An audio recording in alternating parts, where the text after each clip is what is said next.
Elizabeth Veronica Mora is the daughter of two love-struck Ecuadorians. Elizabeth learned from a young age to appreciate stories as moments of possibility. Tales of passion, resilience, and risks taken valiantly have shaped her worldview and inspired her search for alternative truths. She is currently studying to become a secondary school teacher. I want to be in your class, Elizabeth. Elizabeth's work is riveting as the freshness of her prose intersects with the long tradition of magic realism.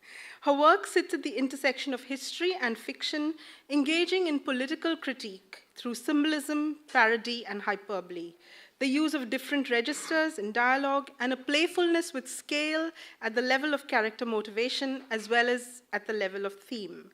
Welcome, Elizabeth.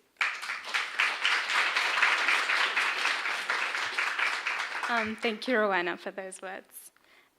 Hija, solo vete. Just look at yourself, Señora Quispe decreed, clenching her right fist and motioning it towards the giant globe growing underneath her daughter's breasts.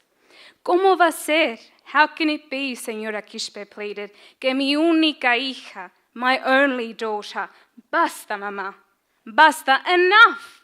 Cecilia interrupted, her eyes still sealed, her head still turned away from her mother's gaze, as her right hand, vertically drawn, cut through each of her mother's words mercilessly. To call Cecilia's reaction unfair would be unjust. Señora Quispe had been repeating this scene every Sunday for 9 months, with the same wallowing and unrestrained grief that only a mother could understand. Over time, she had learned to act out her soliloquy like a flawed anti-hero praying to be absolved of his fate. Now, as the feverish energy of her unfinished lines spoke through her arms like the wings of a condor in full flight, she walked in tight circles around her daughter's bed, mapping the revenge with which she would finally claim her prey. At first, Cecilia thought her mother was performing an Andean translation of what you might call an exorcism. But before any unwanted spirits could be evicted, her mother made herself dizzy. After the 8th cycle, her small frame began to sway, the unsteadiness took hold, and soon her body fell onto the bed at the end of Cecilia's swollen feet, against the squeaky orchestra of old mattress springs expanding and contracting.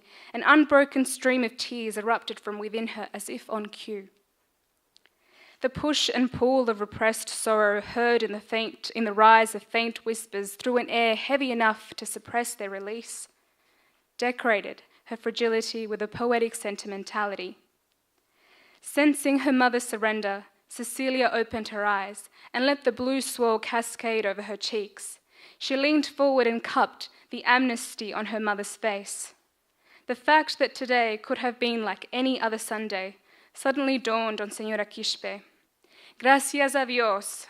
Thank God today had been different. She looked up at her daughter, wiped her tears on her sleeve, turned sideways and silently stared at her womb. As she let her hand climb this man-made summit, she felt her body reverberate the silent roar of the pain she too had once felt. Thank you.